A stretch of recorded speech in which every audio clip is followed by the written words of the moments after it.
momentos de la comunicación independiente. Le pido al equipo que nos grabe para saludar al periodista y escritor Ricardo Sevilla, mi gran amigo. Ricardo, ¿cómo estás? Bienvenido Sin Censura. Estoy muy bien, mi querido Toño, público memorioso. Coincido plenamente. A mí también me agrada muchísimo el estilo de Manuel Pedrero. Es un caballero de la comunicación, pero entre la caballerosidad y caballerosidad asesta muy buenos golpes con fundamentos. Me gusta el estilo de Manuel. Hay relevo generacional en el periodismo y eso hay que reconocerlo. Y yo creo que el futuro del periodismo mexicano va a descansar en personajes como Manuel Pedrero, y eso hay que celebrarlo, mi querido Toño, y hay que acompañar el trabajo de los jóvenes periodistas. No hay que hacerles ni torcerles la boca como hacen estos viejos dinosaurios de la comunicación, que ya se supo que nunca ejercieron en el periodismo, y para que vean que hay jóvenes que se toman el periodismo de manera muy seria, como Manuel Pedrero. Un saludo a Manuel donde sea que se encuentre. Pues está viendo el programa seguramente, como aquel programa que vi yo en el que no le gustó que lo compararas conmigo por lo de las canas, pero bueno, pues es normal. Cuando uno es joven así pasa. Yo también cuando era joven decía, híjole, no, yo como en algún momento tendré canas y barba, y no, yo como en este episodio de Los Simpson, yo decía siempre, yo voy a rockear forever. Cuando mi papá me llegó a decir en ese momento, pues yo pensé que estaba en onda, porque la onda era muy buena onda, y ahora ya no estoy en onda, y lo mismo te va a pasar a ti. Y le dije, para nada, viejo, yo voy a rockear forever, y me veo al espejo y ya no roqueo tanto, que digamos, ¿no? Pero pues así nos pasa a todos, y le digo yo a usted, como me ves, te verás, como te ves, me vi, ¿no? así me decía mi abuelita Lucita, que en paz descanse, ¿no? Pero bueno, pues, ¿qué te parece? Yo tengo todo esto lleno de canas aquí, Toño. Esto de acá, así todo canoso. Aquí no se ve mucho, pero no es que yo no soy canoso, pues porque no tengo cabello, ¿no? Evidentemente, pero pues la barba ya también está canosa. No se ve bien las canas. A mí me gustaría que me saliera toda blanca, como a ti, como a Vicente. Se ve bien la barba blanca. Se parecen a los hermanos Brennan. No, apimentada, ¿no? Apimentada, porque te dije como que me pasa como sin ningún afán de que suene esto a algún comentario discriminatorio, ¿no? Tenemos un profesor de geografía al que le decíamos el chino, porque tenía un bigote que la mitad era negro y la mitad era blanco, o sea, era el chino. Secundaria. Oh, Toño, ¿qué pasó? Así le decíamos al maestro que teníamos. Y bueno, no, efectivamente, se compensa, mi querido Ricardo, unas cosas sí, otras cosas no. Lo que sí te digo es que como quien no me gustaría verme es precisamente como Ciro Gómez Leiva. Como ese sí no me gustaría verme al hablar de la comunicación, ¿no? Efectivamente es un hombre que pues en su momento estudió comunicación en la Ibero, que tuvo su gran penetración en los medios de comunicación por lo muy incisivo que llegó a ser, pero pues de pronto se convirtió en todo eso a lo que él criticaba, y hoy pues más bien va a tener que dejar el país con la cola entre las patas, ¿no? Yo eso espero, yo espero nunca verme en los zapatos de Ciro Gómez Leiva, mi querido Ricardo. Tristísima la historia de Ciro Gómez Leiva, mi querido Toño, público memorioso. Fíjate que Ciro Gómez Leiva no es este personaje pauperado que hoy tenemos ahí, que vemos y que va con escolta, que no puede ni caminar libremente en las calles de la Ciudad de México porque tiene el repudio, yo diría que si no generalizado, de una amplia parte de la sociedad mexicana, porque la gente se ha dado cuenta de que ha mentido. No siempre fue así este personaje, y yo creo que vale mucho la pena reflexionar sobre este camino hacia la ignominia que ha recorrido Ciro Gómez Leiva. Yo recuerdo que Ciro Gómez Leiva caminaba por el Parque Hugo Margain. Este parque se encuentra en Eje 10, en el sur de la Ciudad de México, muy cerca del metro Copilco. Ciro Gómez Leiva vivía en Coyoacán y hacía caminatas hacia la casa de Andrés Manuel López Obrador. Andrés Manuel López Obrador vivía allá por el Paseo de las Facultades en Copilco, allá tenía un departamento y era amigo de Ciro Gómez Leiva. A mí me tocó ver esa amistad estrecha que existía cuando había una revista que se llamaba Milenio, antes que fue el antecedente del periódico Milenio, y Ciro Gómez Leiva trabajaba, él en ese momento capitaneaba CNI, Canal 40, que tenía el eslogan de la realidad en televisión. Ahí habían hecho un buen equipo, pero parece que todos esos personajes que formaron el equipo, que encabezó, por cierto, Virgilio Caballero, que durante mucho tiempo fue el director del canal del Congreso, que ya no vive, Virgilio Caballero, pues él junta a todos estos personajes que prácticamente pues no se salva ninguno, más o menos Denise Merker, porque fíjate nada más, era Ciro Gómez Leiva, Denise Merker, Denise Dresser, Carlos Pusch. Entonces, de ahí todos los personajes se fueron abajo. ¿Me ibas a decir algo? Sí, ¿qué pizza pedirían si se juntaban, ¿no? Algún día, ¿qué tipo de pizza pedirían? ¿Qué refresco? Es que qué grupito, ¿eh?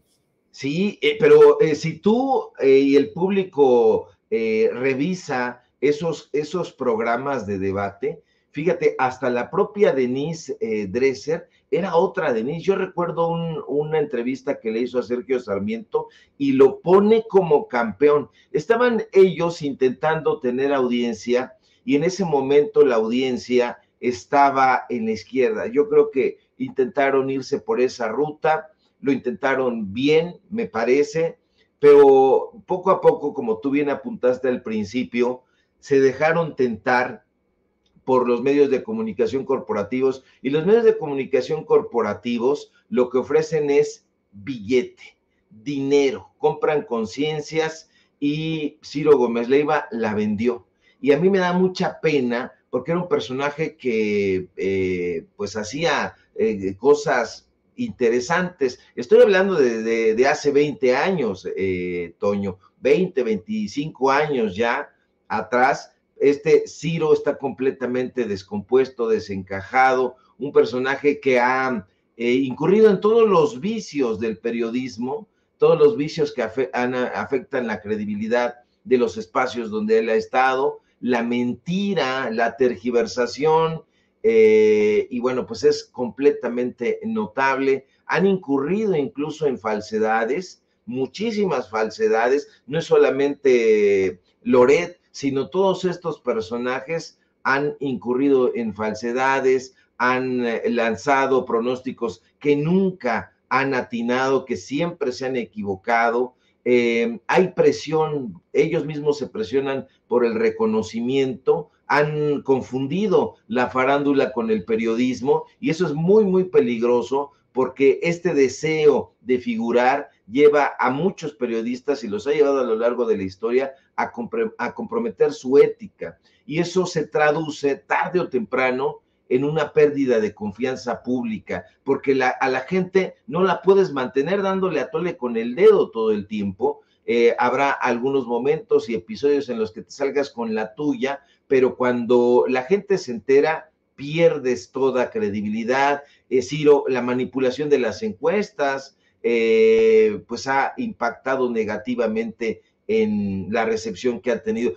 Desde luego hay un grupo de personajes porristas ahí en los medios de comunicación corporativos que le van a aplaudir, pero la gente sabe que han tratado de desarticular campañas políticas a través de la banalización de sus contenidos, que se han inclinado una y otra vez a priorizar intereses económicos sobre la objetividad, han dejado correr fake news a diestra y siniestra, han incurrido en la manipulación de la opinión pública, han generado confusión, y bueno, pues esos son factores que han dificultado el papel del periodismo, pues como pilar democrático y pues de de una educación ciudadana. Y entonces la gente sabe perfectamente que estos personajes le han hecho muchísimo daño a México. No es un eslogan, hay falta de independencia,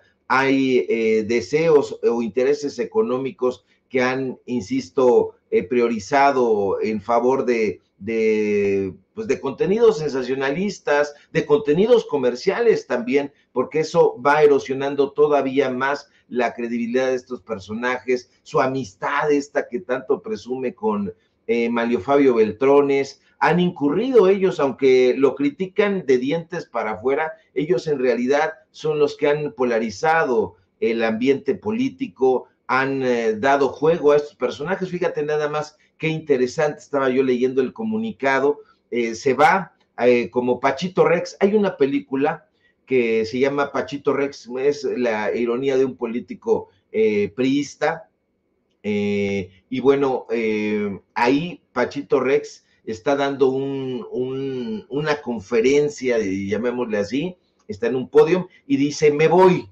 pero no del todo.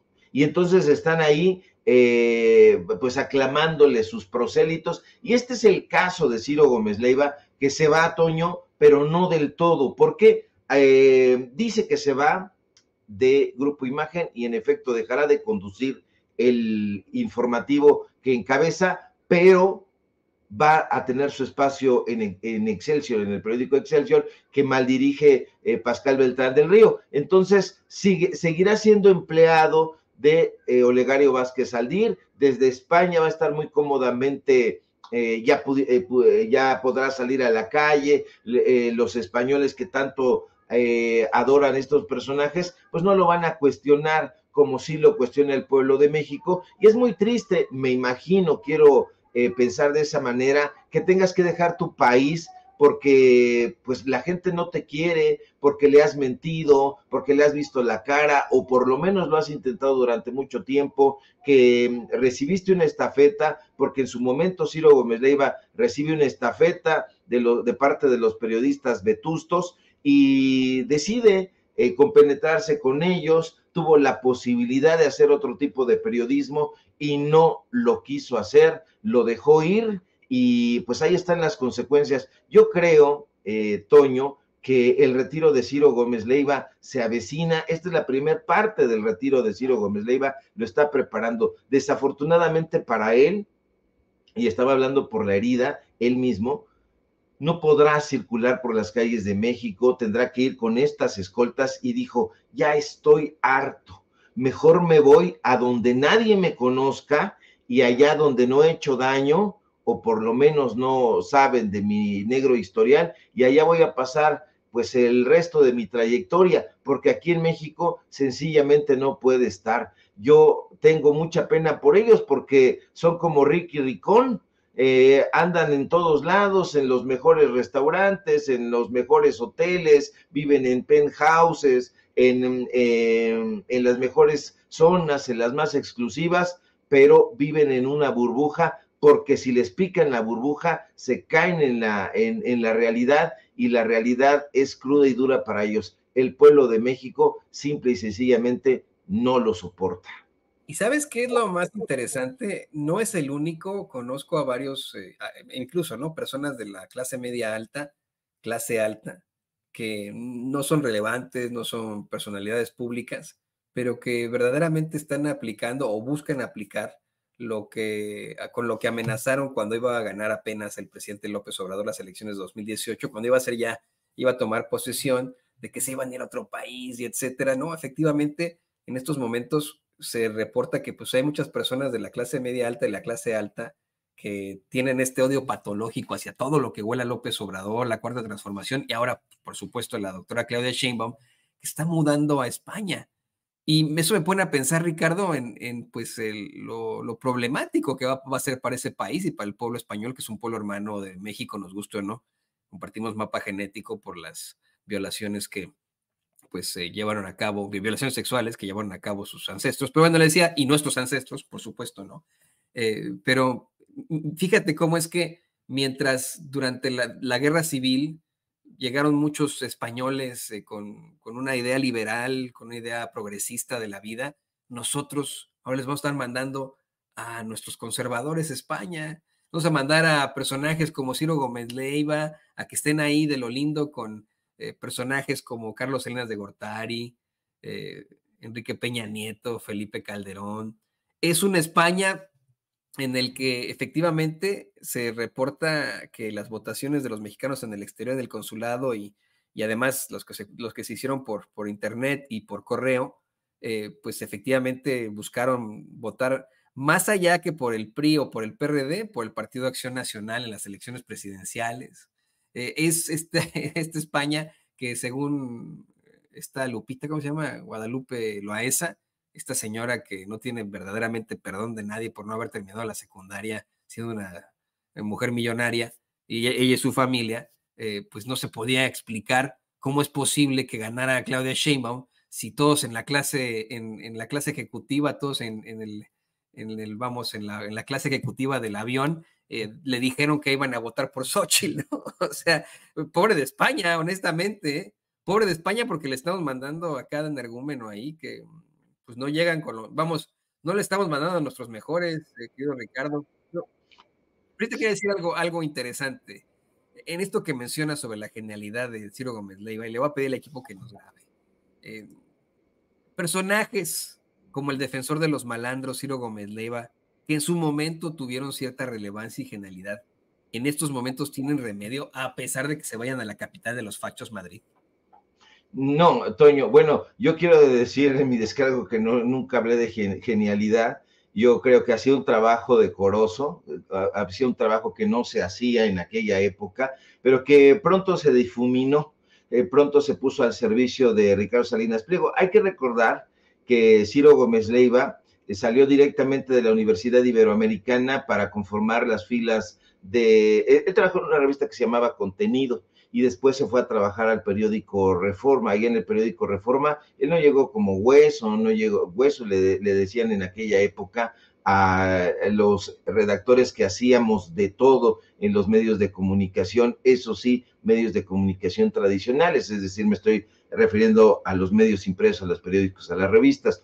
Ciro Gómez Leiva no llegó, no recorrió ese camino, él llegó directamente como jefe de información en las filas del periódico Reforma, y después, pues de ahí, siendo hijo de un ingeniero, del ingeniero Ciro Gómez, él es Ciro Gómez Leiva, su papá sí se llamaba, él tiene otro apellido, y bueno, el papá pues tenía muchas influencias, y pues le mete el hombro a su hijo, lo presenta con algunos personajes, y Ciro pues tiene ese crecimiento y esa exposición que lo catapultan rápidamente. Siempre tuvo estos encuentros con los políticos y se encargó de buscar esos espacios. Fue crítico de Televisión Azteca, pero terminó adulando a don Ricardo Salinas Pliego, así le llamaba él, y criticaba mucho a Televisa, pero terminó en las mesas de análisis ahí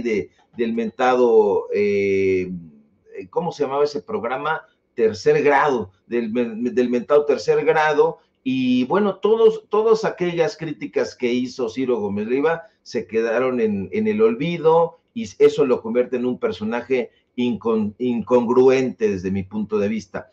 ¿Tienen remedio? Yo pienso que no, y la verdad es que no deberíamos nosotros de estar pensando ya en personajes como Ciro Gómez Leiva, deberíamos estar pensando ya en las nuevas generaciones, en seguir nosotros, que estamos todavía haciendo este trabajo, pues pensar en el trabajo que estamos realizando con responsabilidad, con ética, con datos duros, e ir pensando también en cómo se van creando estas nuevas generaciones de periodistas, cómo poder respaldarlos, cómo poder ayudarlos para que haya una transición también en los medios de comunicación y no esté uno a los 70 años ahí metido en el periodismo. Ahora, en España, bueno, España siempre ha abierto sus puertas a cualquier cantidad de mequetrefes. Acuérdese usted que allá se fue Jorge Volpi a estudiar, todos querían los escritores de derecha estudiar en la Universidad de Salamanca, y allá se fueron todos los derechosos a estudiar una maestría, un doctorado, particularmente en la Universidad de Salamanca. Allá Letras Libres tiene una edición española que dirigía Ricardo Cayuela Gali. Entonces, estos personajes siempre han tenido un comercio, digamos, intelectual, político, con los intelectuales de derecha mexicana. Acuérdese la relación que tiene Enrique Krause con la corona española, acuérdese la relación que tiene Enrique Krause con el país, acuérdese la relación que tiene los intelectuales de Felipe Calderón con pues los diferentes autores españoles, van y vienen con Pérez Reverte, con Fernando Sabater, etcétera, etcétera. En su momento hubiera sido triste que perdiéramos pues algunos intelectuales, eso sí hubiera sido muy triste, hubiera sido considerado una fuga de cerebros que se fuera José Agustín, pero José Agustín se retiró en Cuautla, hubiera sido triste que se fuera Carlos Monsiváis, pero Carlos Monsiváis vivió toda su vida en la colonia San Simón, ahí enfrente de Portales, pero ellos nunca se fueron. Que se vayan estos personajes, mi querido Toño, es completamente anecdótico, es baladí, es insignificante, porque no se trata, como han podido decir, como dicen algunos ahí en la derecha, es que ya se están yendo nuestros mejores periodistas. Yo creo que no, yo creo que estos personajes son ramplones, se ha demostrado que únicamente pues dictan ahí las órdenes, porque los reportajes pues los hace un equipo. Ellos no tienen esta formación periodística, hoy se ponen frente a un teleprompter y van presentando las investigaciones o los reportajes que un grupo de personajes desconocidos porque estos personajes se encargan de opacarlos, pues los están presentando ellos, de tal suerte que desde mi punto de vista, Toño, a lo mejor fue mucho el rodeo para decir que ya no tienen remedio. No, no fue mucho rodeo, al contrario, qué bueno que lo puedas plantear así, querido Ricardo. La verdad es que era una pregunta igual y con jiribilla, yo creo que hay muchos que ya no tienen remedio. Creo que el problema de Ciro y de muchos otros que tienen personalidades parecidas es la arrogancia.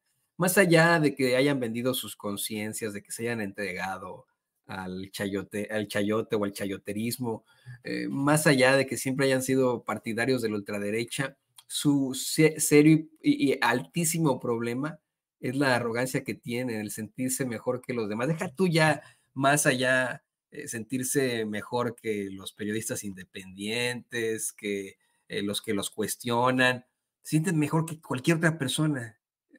Gente como Ciro Gómez Leiva, como Anabel Hernández, como Joaquín López Dóriga, como el asqueroso e ignaro de Carlos Marín, verdaderamente creen que tienen, pues, híjole, ¿no? Una especie de mente privilegiada que no sé, ¿no? Que verdaderamente tiene algún tipo de misión en este mundo. Bueno, pues bueno, es una bola de mediocres, honestamente. Pero bueno, ¿qué te parece que vamos al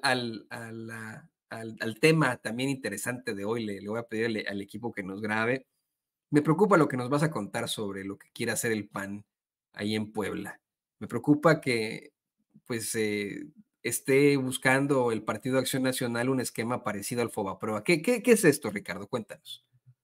Toño, yo presentaría esto como un reportaje, porque efectivamente Acción Nacional, usted conoce las trapacerías de ese partido político de derecha, que por cierto pues está muy vinculado a estos intelectuales precisamente. Pues déjeme contarle que el Partido Acción Nacional está impulsando una suerte de nuevo Fobaproa allá en Puebla capital, a la manera de Ernesto Zedillo. Los políticos conservadores del PAN quieren endeudar a los poblanos por 10 años. Le doy los datos. La administración de Eduardo Rivera planea dejar una deuda que en Puebla capital podría superar los 600 millones de pesos. Los regidores de Morena el día de ayer denunciaron falta de transparencia y mala administración.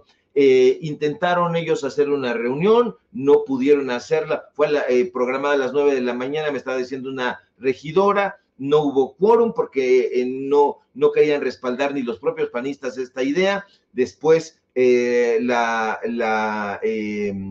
planificaron o la recorrieron para la 1 de la tarde, y cuando ya están cerrando la administración panista porque ya está de salida, el presidente municipal sustituto Adán Domínguez, porque el titular es Eduardo Rivera, acuérdese usted, reveló sus intenciones de contratar una deuda pública por 600 millones de pesos. Ya sabe que siempre tienen pretextos, y el pretexto de esta ocasión era dejar solvencia económica al gobierno de su sucesor. ¿Quién es su sucesor? Usted lo conoce, Pepe Chedraui. Ahora, el gobernador Alejandro Armenta ya salió a pedirle a los panistas, a exigirle a los panistas que expliquen en qué usaron los recursos del presupuesto. Estamos hablando que los recursos del presupuesto fueron más de 6,000 millones de pesos, se los gastaron en 3 años. Y entonces ayer, en la Comisión de Patrimonio y Hacienda Pública, la bancada de Morena cuestiona los estados financieros presentados por el gobierno panista, argumentando que el mal manejo del dinero público pues pone en riesgo a la ciudadanía, y tienen toda la razón. Yo estoy platicando con algunos de los regidores, en particular con la morenista Elisa Molina, que aseguró que reciben un municipio, Toño, libre de deudas. Lo recibieron así, no había deuda en el municipio, y gastaron millones como si fueran centavos, y ahora los poblanos y las poblanas van a tener que pues pagar una deuda, si esto se aprueba, que durará 10 años. La administración de los panistas, Eduardo Rivera y Adán Domínguez, que pues se han encargado de lapidar un dinero precioso, son unos descarados y son unos irresponsables, Toño, porque esa es una primera parte, porque como no tienen llenadera, además de endeudar a Puebla o pretender endeudarla, los panistas decidieron regalarse un bono. Y es que déjeme contarle que el tesorero de Puebla Capital, Omar Coyopol, aceptó que sí, que el alcalde Adán Domínguez y su equipo recibieron un bono. Es más, le voy a pedir a mi querido don David si nos pone, por favor, el video. Cada dependencia. Que ya vienen definidos por cada dependencia. Nada más si pudiera aclarar de cuánto es el monto de estos bonos que se tuvieron. Ahorita, pero bueno, con gusto. ¿Pero si le solicitaron dinero para los bonos? Mira, el presupuesto del capítulo 1000, en donde se integran todos esos conceptos, por supuesto lo maneja Secretaría de Administración, y a la tesorería le toca ejecutar el pago, y muchas veces no crees que la tesorería se entera de tales cantidades, sino hace la dispersión correspondiente. ¿En qué concepto, perdón? Es capítulo 1000, todo el capítulo 1000 que va a sueldos, salarios, aguinaldos, etc. Muchas gracias. Muchas gracias. Muchas gracias. Gracias. ¿Sí hubo bono para los directores, secretarios y al alcalde Adán Domínguez?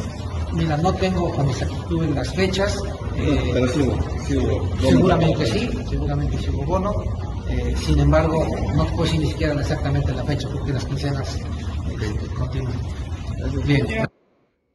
No tiene la menor idea, en realidad lo sabe, pero lo que está tratando de hacer, Toño, es evadir. Fíjate, de ahí la importancia. Yo creo que hay que ser un poco tiburones en el periodismo, porque pues no podemos dejar escapar a este tipo de barbajanes. Muchas veces hay timidez en el reportero, y yo creo que se necesita un poquito más de no sé si de sagacidad o de arrojo, pero para decirle a estos personajes, a ver, señor Omar, ¿cómo que no sabe las fechas? Usted es el tesorero, usted es el representante, es el que maneja los dineros ahí en el municipio. No me venga a decir que sí recibieron un bono, pero que no sabe usted de cuánto, porque pues las quincenas, dice él, siguen corriendo, o sea, le siguen pagando, le siguen dando su lana, y es terrible porque no sé las fechas, pero seguramente sí lo recibieron. Estamos hablando de que están tratando de dejar una deuda pública de más de 600 millones de pesos, y lo quiere hacer el PAN. Esto va a tener un impacto terrible en los servicios públicos, porque acuérdese que este dinero pues no es para la bolsa de estos barbajanes, no, es el dinero público, es una carga financiera, si se aprueba,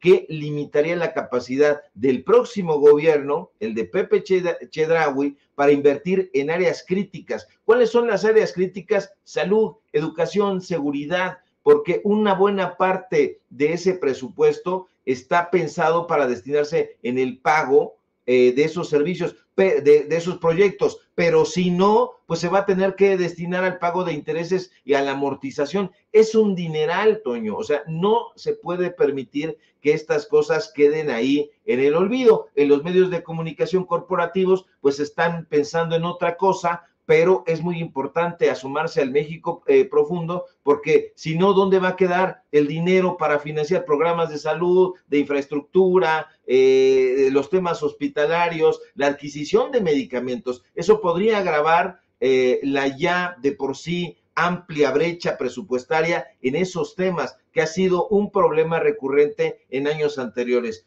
Recibieron ellos de un gobierno morenista un municipio que pagó las deudas, los dejó sin deuda, pero estos dijeron, pues vamos a endeudar el municipio, ahora que ya viene otra vez una administración morenista, y a ver cómo le hacen. Es una irresponsabilidad absoluta y es una, diré grosería o no, es una chingadera, Toño.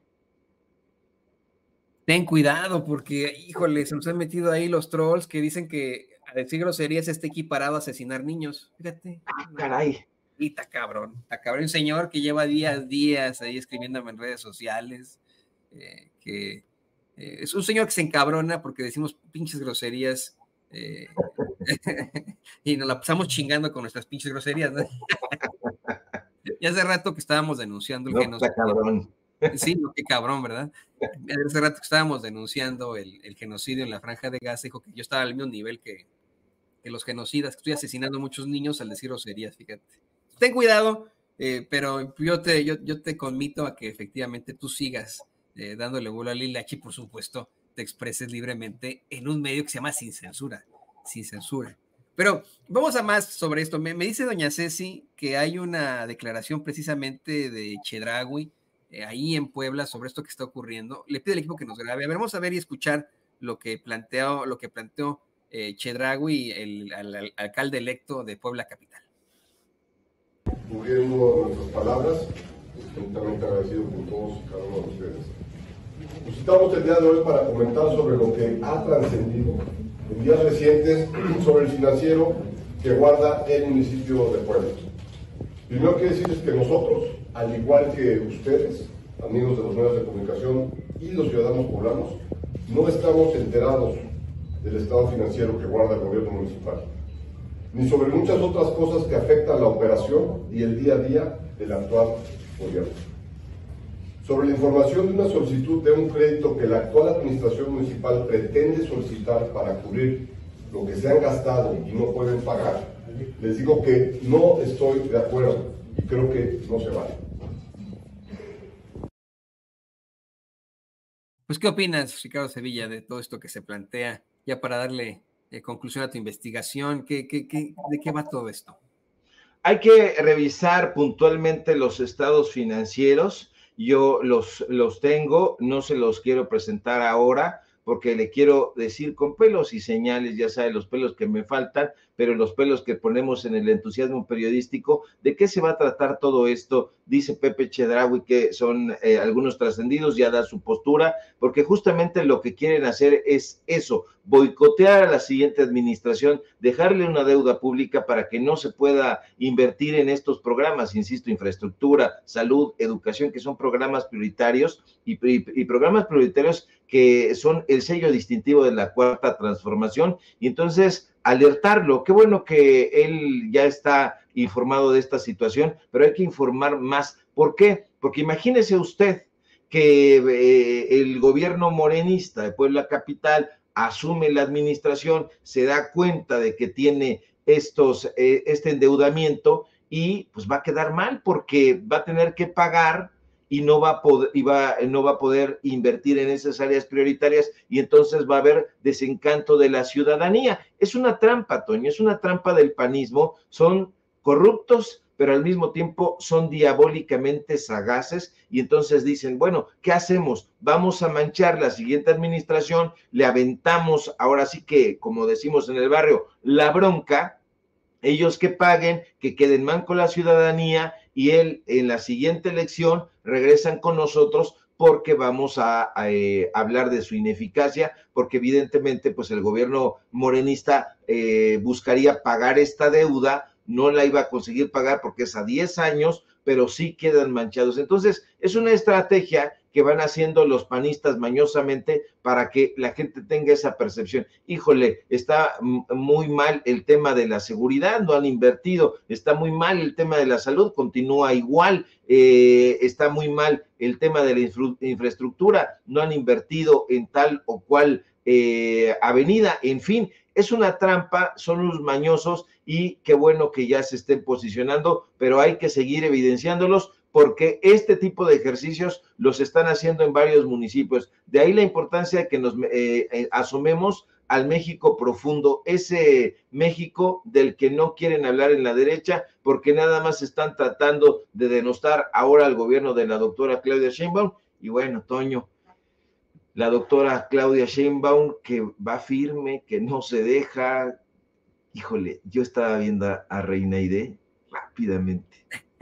Qué nerviosa Reina Aide, qué sedita Reina Aide. No es esta provocadora que había ido a increpar una y otra vez al presidente López Obrador, una mujer que luce nerviosa, que luce descompuesta, que luce desbrujulada, terribles planteamientos los lleva escritos, se supone, y yo no sé si estaba terriblemente nerviosa, si alguien de sus patrocinadores le dijo, bájale tantito, ella sentía que desatinaba, intentó aferrarse, pero la verdad es que la postura de la doctora Claudia Sheinbaum la dejó completamente helada, y bueno, pues ahí está este tipo de personajes, y lo decíamos nosotros en su momento, el presidente López Obrador es un hombre estoico, pero la doctora Claudia Sheinbaum es una presidenta flemática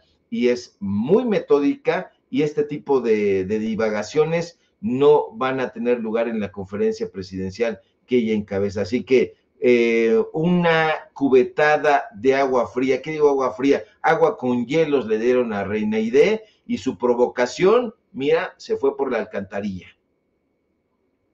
Y así es, yo más que como una, yo lo veo como una derrota a las impertinencias, no Reina Aide, a las impertinencias de Reina Aide. 2 minutos con 15 segundos, querido Ricardo, lo tomamos aquí en Sin Censura, tardó la última intervención de Reina Aide con la respuesta de la doctora Claudia Sheinbaum incluida. 2 minutos con 15 segundos para don David, para Cande, para Diana, para doña Ceci, para don David, todos nosotros, bueno, fue un triunfo, ¿no? Empezamos ahí, haz de cuenta que el momento en el que Neil Armstrong pone un pie por primera vez en la superficie lunar, tiramos papeles así como si fuera la NASA ahí, ¿no? Nos celebramos la verdad. ¿Cómo no queremos celebrar, querido Ricardo, otro aniversario más de lo que pues algunos creen que es un descubrimiento que nunca ocurrió, porque pues, ya está descubierto? Este continente le pide al equipo que nos grabe. Quiero compartirte, querido Ricardo, ya ves que tú y yo estamos platicando a veces de libros. Estoy leyendo en estos momentos un libro que se llama All the Real Indians Died Off, and 20 Other Myths About Native Americans, que es Todos los verdaderos indios murieron, y otros 20 mitos sobre los nativos americanos, de Roxanne Dunbar Ortiz y de Dina Gilio Whittaker. Y pues en evidentemente se exhiben una serie de vejaciones de las que han sido objeto no solamente los pueblos originarios de este lado del planeta, de este lado del continente, aquí en Norteamérica, sino pues también en todo el continente, empezando por pues la llegada precisamente de un genocida al que muchos ensalzan como un gran explorador, como un gran descubridor, Cristóbal Colón, a quien se le atribuyen una serie de vejaciones terribles en contra de los indígenas que pues habitaban esta tierra, que habitaban este continente, y se le atribuyen no porque se le haya hecho una leyenda negra. Este libro es muy claro y muy específico en declaraciones que hace el mismo Cristóbal Colón sobre cómo es que desde que llegó a lo que hoy es República Dominicana y Haití, pues divisó la idea de, más allá de obtener oro, que era pues su idea, esclavizar a los pueblos originarios de este continente, pensando que había llegado a las Indias, en lo que le conocía como las Indias, que es ahora pues la India, y pues resulta que el diputado Gerardo Pisarello, el diputado español Gerardo Pisarello, considera que no hay mejor momento para pedir perdón y decir nunca más al colonialismo y al racismo que una conmemoración más a un hecho que desafortunadamente en los países de primer mundo y de mayoría caucásica ven como un descubrimiento, que no fue un descubrimiento. Ellos creen que se trata del descubrimiento de América, no fue así. Este continente ya había sido descubierto hace mucho tiempo, evidentemente, ¿no? Por los pueblos originarios, y más bien tendría que ser el reconocimiento de las violaciones impresionantes que se dieron a los derechos humanos. Fíjate, me quedo con un párrafo, quería compartirlo contigo y con el público consentidor de Sin Censura antes de escuchar a Pizzarello. El día de Cristóbal Colón, porque se llama aquí en Estados Unidos, se llama Columbus Day. Para los pueblos originarios de los Estados Unidos, el llamado Columbus Day es una celebración del homicidio, la violación, la esclavitud, la tortura y el genocidio. Y pues ya ha habido varias legislaciones, varias ciudades que han cambiado el nombre, allá no, Día de Colón, sino al Día de los Pueblos Originarios. En México es el Día de la Raza, en Argentina es el Día de Reconocimiento de las Culturas Originarias. Y yo estoy totalmente de acuerdo con lo que vamos a escuchar a continuación de Gerardo Pisarello, que este 12 de octubre, primero, se ofrezca una disculpa pública por parte del gobierno español y la rancia monarquía española a los pueblos originarios. Mire, ya no solamente de México, de todo el continente que vejaron ellos a partir de la mal llamado descubrimiento de América que nunca existió. Vamos a escuchar a Pisarello.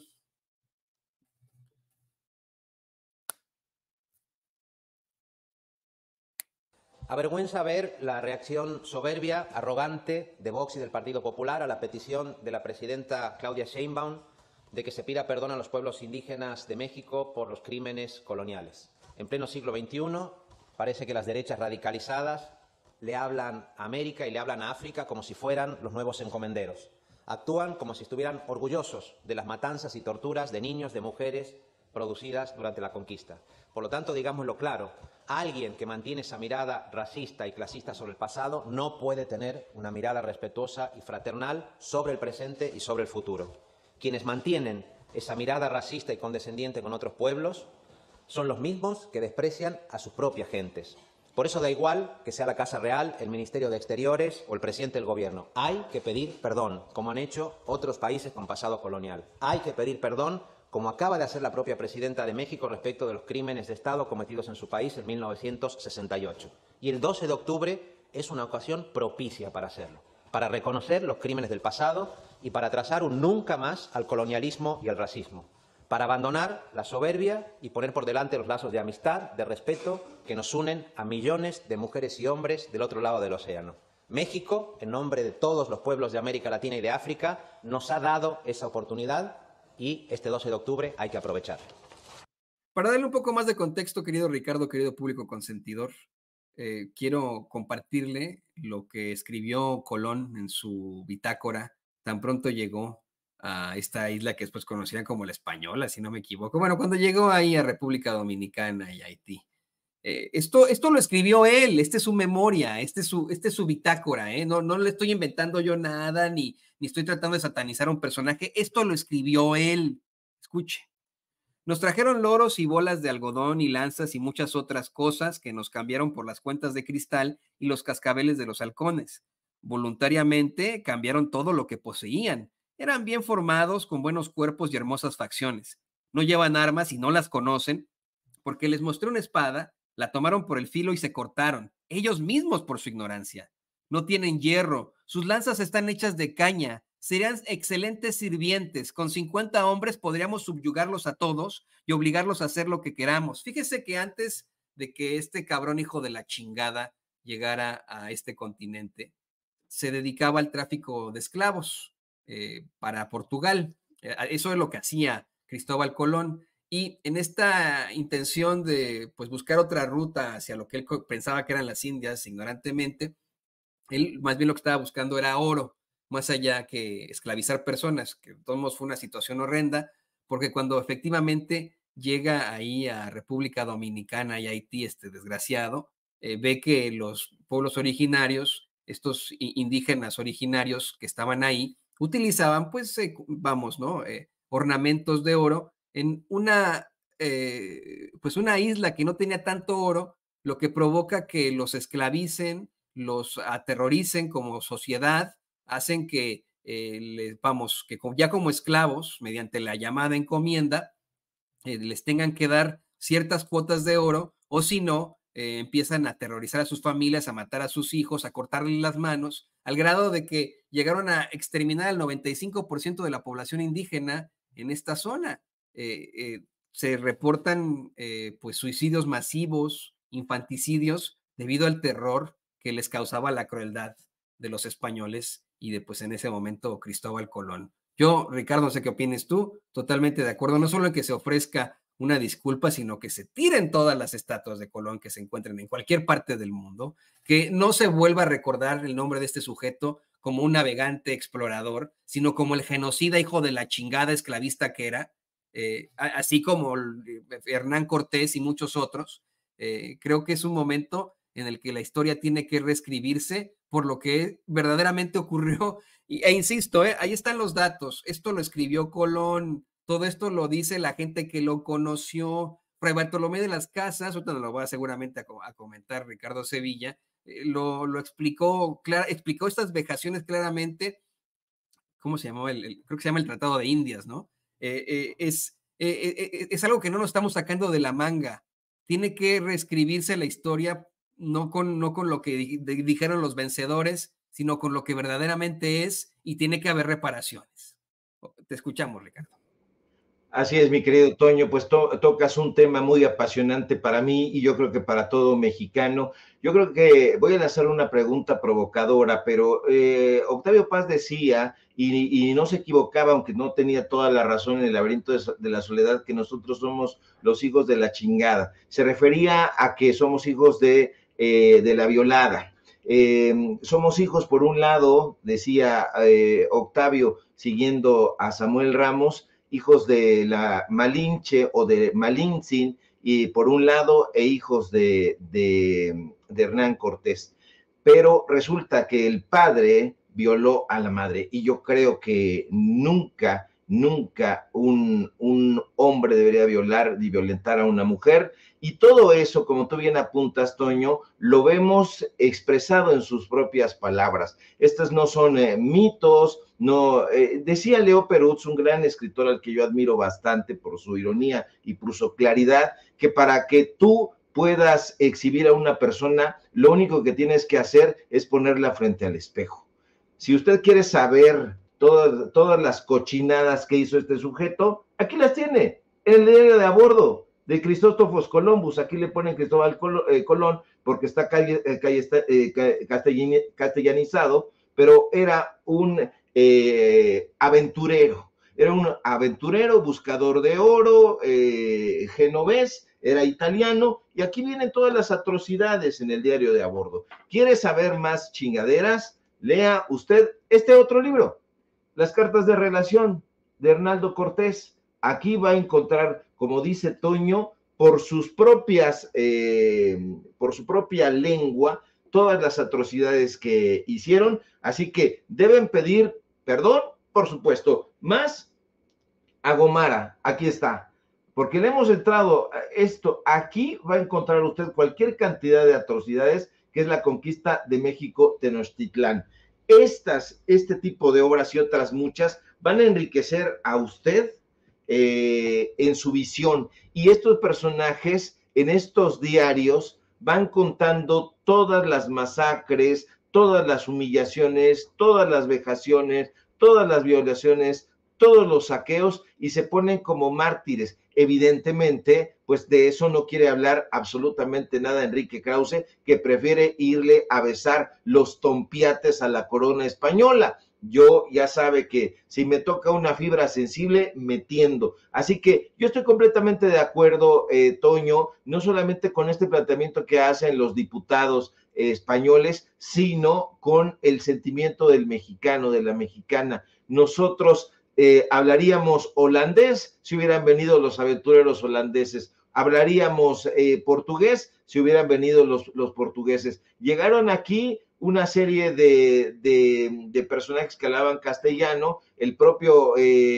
Cristóbal Colón o Cristóforo Columbus estaba castellanizado porque había una relación con Isabel la Católica y una serie de elementos que fueron construyendo lo que hoy nosotros conocemos como pues estos hijos de la chingada, como nos dicen. Sí, nosotros no pedimos hablar castellano, nosotros no pedimos que violaran a nuestras madres, estoy hablando históricamente, pero ahí están todos esos elementos y si la corona española se siente y si los intelectuales españoles o los escritores ramplones como Arturo Pérez Reverte se ofenden, pues perdóname, Toño, pero que con su pan se lo coman y dirían aquí en mi barrio, me lo acaba de decir una persona que pasó allá, no lo dije yo, me dice que vayan y chinguen a su madre. Eso me lo dijo un vecino, estoy haciendo mi disclaimer para que no me vaya usted a decir que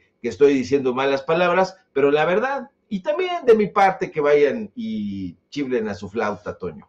No, yo quiero insistir que hay un señor que se identifica como Dradek, creo que dice que estoy exagerando, que a Colón nada más lo hicieron de un lado. No, hasta que se murió a Colón lo tenían como capitanísimo de todas estas expediciones, hizo y deshizo cosas horribles. Y ahí está la bibliografía que le está presentando Ricardo Sevilla. Además, quiero insistir hasta el cansancio en que no es una exageración sin prueba, no es tal vez un rechazo hacia lo europeo, ¿no? O sea, ese no es el caso de esta situación. Son las mismas memorias de Colón, como bien lo plantea Ricardo Sevilla, son las cartas que tuvo Fernán Cortés con el rey y que han sido ampliamente documentadas. Ahí está la evidencia.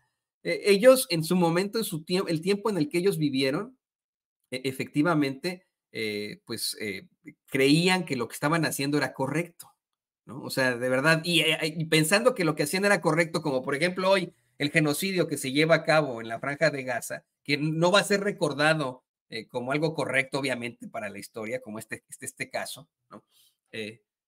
Obviamente, al pasar de los años tuvieron que ser exhibidos. Y mucha gente me dice por ahí, Ricardo, querido público consentidor, es que ustedes deberían estar agradecidos de que al menos el Imperio Español se mezcló con sus violaciones, claro está, ¿no? Violaciones sexuales con los indígenas, y de ahí salió el mestizaje, porque en otros países hubo exterminio. Todo esto se dio por distintas razones.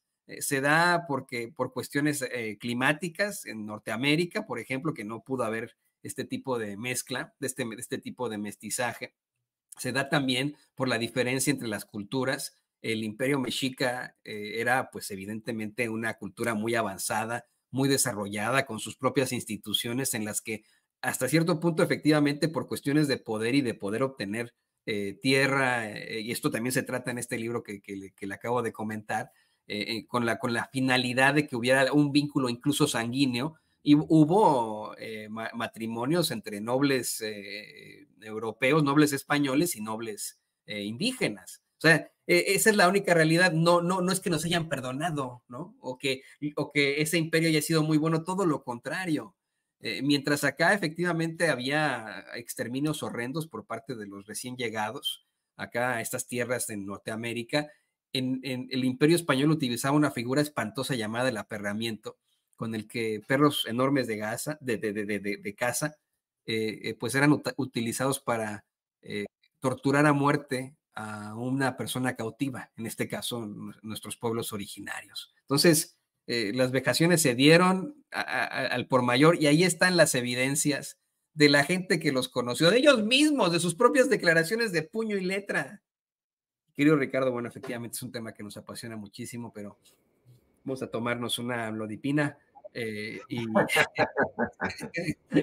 continuamos. La culpa la tiene mi mamá, Toño, porque tenía dos opciones: enviarme a la primaria Cristóbal Colón, y decidió enviarme a la primaria Tonalamatl.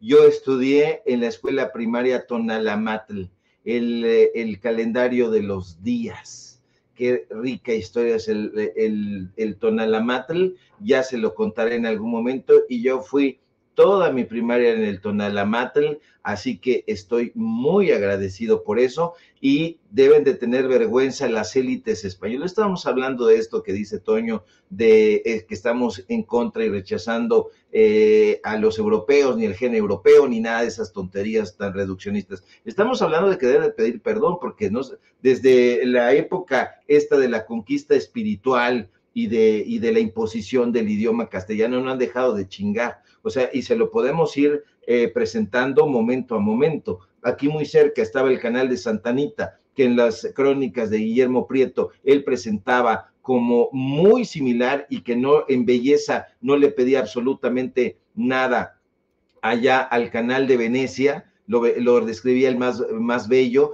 y por ahí lo recorrió en algún momento el propio presidente Benito Juárez. Pues bueno, ¿qué hicieron las grandes compañías, los grandes corporativos? Arrojar tierra, arena y pedazos de piedra sobre el canal de Santa Anita, sobre el canal de Miramontes, sobre el canal de La Viga. Hoy ya no tenemos ese tipo de comunicación fluvial que se podría haber tenido con un esfuerzo, ¿no? Entonces, no es solamente todas esas atrocidades que se cometieron durante la conquista, sino que han ido jodiendo hasta llegar a nuestros días, y si no, pregúntele ahí al señor Enrique Krause, que estaba metido en el Consejo de Administración de Grupo Santander, si no, pregúntele al Banco BBVA, al famoso Bilbao Vizcaya.